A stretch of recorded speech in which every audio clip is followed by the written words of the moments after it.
Good morning, Eagle Nation. It is Tuesday. It's the 1st of November, a brand new month. It's also the start of American Indian Heritage Month. Let us begin with a moment of silence.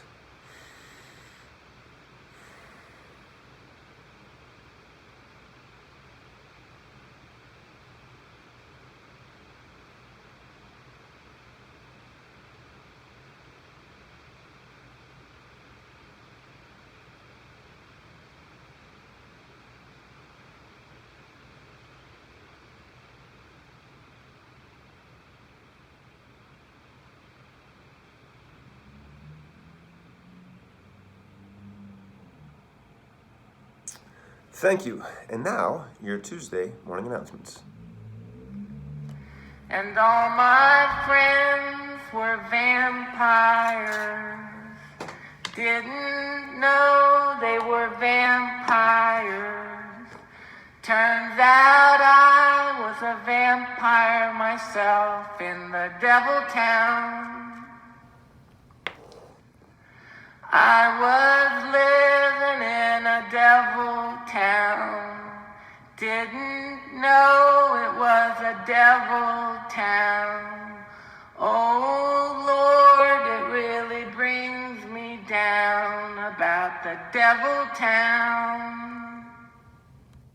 That was Daniel Johnston singing an original song called Devil Town. Perhaps would have been better played yesterday, but I only came across it today. That song dedication comes to you by way of Mr. Santos. Let's see here. Oh, from Mr. Santos, Daniel Johnston. And he wants to dedicate this song to Mr. M's cool class, especially Liam. That song's dedicated to you, Liam, and to all the students in Mr. Santos' class. Mr. Santos, I hope you also enjoyed that. I also will say I never heard that song before, but it has me thinking. Hope you enjoyed it too. Wherever you may be, please stop, please stand. Let us rise together for this morning's Pledge of Allegiance. I pledge allegiance to the flag of the United States of America and to the republic for which it stands, one nation, under God, indivisible, with liberty and justice for all. Thank you. You may be seated, or if you're a pushing up kind of a person, let's push. 1, 2, 3, 4, 5, 6, 7, 8, 9, 10. Remember, it's not about the act or how much or the intensity. It's about the frequency. It's about the habit. 1% aggregate gains do stack up over time. Little by little, you can build muscle mass just like you can also build memory. Think about it. All right, what's going on today? First of all, beware. Today is the 1st of November. It's All Saints' Day for some. It's Dia de los Muertos for others. And we had a celebration last week brought to us by Ms. Marla Chamberlain, and I have added this to my office as well, in celebration for remembering those who have passed. And that's also why our writing contest is to honor and reflect upon personalities in our families. Now, they could be someone who has passed, maybe someone you're thinking about at this time of year, but it also could be somebody that's still alive, like my Aunt Rosie. Her birthday's actually on Halloween. She's my godmother, and I have lots of great memories to recall about my Aunt Rosie. And she is quite the personality. So I think I'm going to write about her for this writing contest. And if you're interested in writing about a personality from your family and a favorite memoir, which is just a historical account that you participated in, something you remember about an event that you spent with a loved one, that's what this writing contest is about. Writing a memoir. And in it, I'm asking and challenging you to include a metaphor, making a comparison between two things. My Aunt Rosie is a hoot, for example, is one example of a metaphor. You might have many others to celebrate the loved ones in your life. If that's not your style, or maybe you don't want to write about that for whatever reason, you could do an imaginary memoir. And I'd like you to think about a book that you've read and a character in that book that maybe you really resonated with. Maybe that character was kind of like you. Maybe they were nothing like you, but you really enjoyed that character in that book. You can write an imaginary memoir that places you into the story and tells us about their character traits, or an event as if it was experienced by you, and you can share details with us to get to know the character that you're describing. Sayings or quotes, habits they're known for, or maybe how that character made you or others feel. So, real life memoir or an imaginary memoir with a character from a book, it's all about personalities. There are prizes, of course. We'd love to acknowledge you for your best writing, while we also build our collective repertoire or our bank of our best writing at Emerson.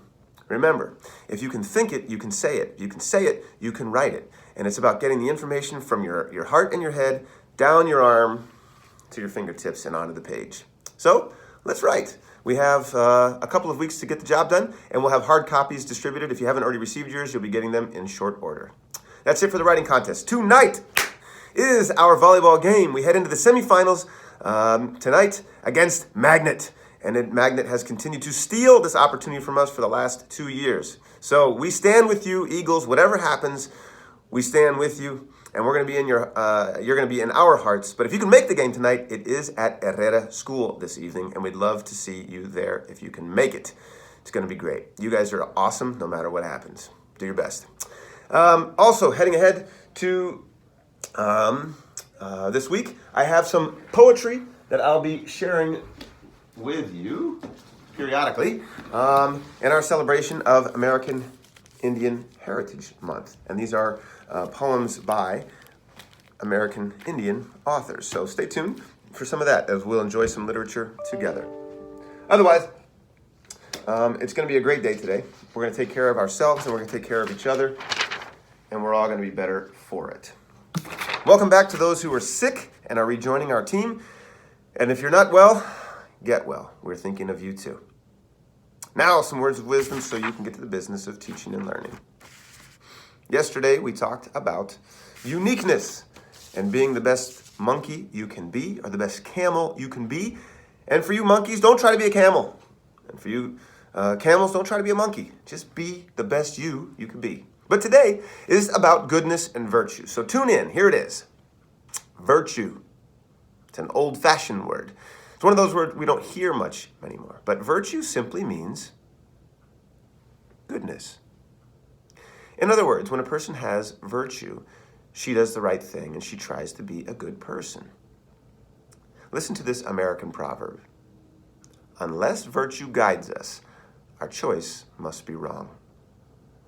What does that mean? That means that it's important to let goodness show you the way. If you don't, you might make the wrong choice. So the next time you have a big choice to make, let virtue be your guide. Ask yourself, what is the good or right thing to do? If you don't know the answer, ask your parent, teacher, caregiver, counselor.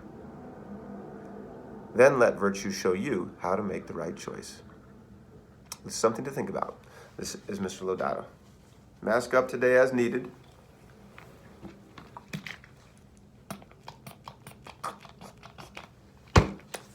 Hand sanitize regularly.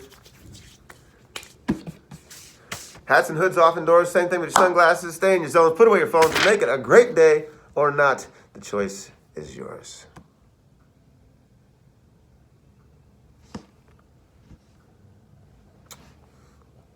If you're a college student,